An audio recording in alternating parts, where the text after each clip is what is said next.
Hello mga ka-busy mind. So may i-unbox na naman tayong fire alarm device. Yan. Ito ay bagong dating lang para ito i-install natin sa site. So bago natin dadalhin sa site, i-check muna natin kung tama ba yung nasa box at wala bang kulang para kung may kulang man ay pwede pa nating ibalik ito. Pero naka-sealed naman ito, so walang problema kung may kulang ba o wala. O mas maganda yung nanigurado tayo para hindi pa natin nagalaw, pwede pa natin ibalik. So ngayon, yan, binuksan natin. So, sa hindi pa nakakaalam, ang device na ito ay napakahalagang gamit ito sa fire safety. So, ang tawag nito ay fire alarm manual call point o mas kilalang MCP. So, sa ibang termino nito, ang tinatawag nila ay break glass. Pero kung isipin natin yung break glass, ang mapapasok sa ating isip ay kapag binasag natin, saka pa mag-alarm. So maraming klase ng manual call point na pwedeng i-post, pwedeng basagin, pwedeng hilain para pag-trigger ng pag-alarm. So ang tamang tawag nito na device ay manual call point. So halimbawa, ginagamit ito kapag may sunog na mangyari sa isang establishment.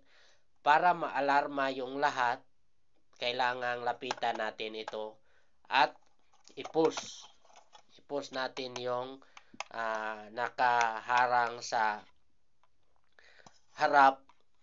So ang function nito parang switch. Kapag pinupush natin ito, mag-alarm yung panel. So yan ang gamit ng device na ito. So napakadali lang itong wawiringan. Yan. Addressable type na manual call point ito. So sa likod, makikita natin yung terminal dyan. 4 na terminal. So ang wiring connection dito, makikita naman natin may label diyan. 1, yan ay in. 2, yan ay out.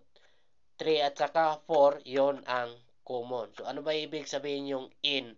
Yung in na cable galing sa panel papasok rito, yun ang in na cable. Yung out naman na cable galing dito papunta sa susunod na device, yan ang out na cable. So ang common dito ay black. Red ay in and out. So ganyan lang pag-wiring ng device na ito. So paano naman ito buksan? Yan. So may susi yan kasama. Susian lang natin dito. Yan sa dito. I-push natin ito. Tapos matanggal na yung base niya. Kapag nag-alarm naman, pag-reset nito, susian natin ito para umangat itong plastic. Kapag nakalabas yung yellow dito, yun ay naka-active alarm. Okay? Kung may idea din kayo sa mga fire alarm system, paki-share naman sa comment section. Okay? Bye-bye mga ka-busy mind.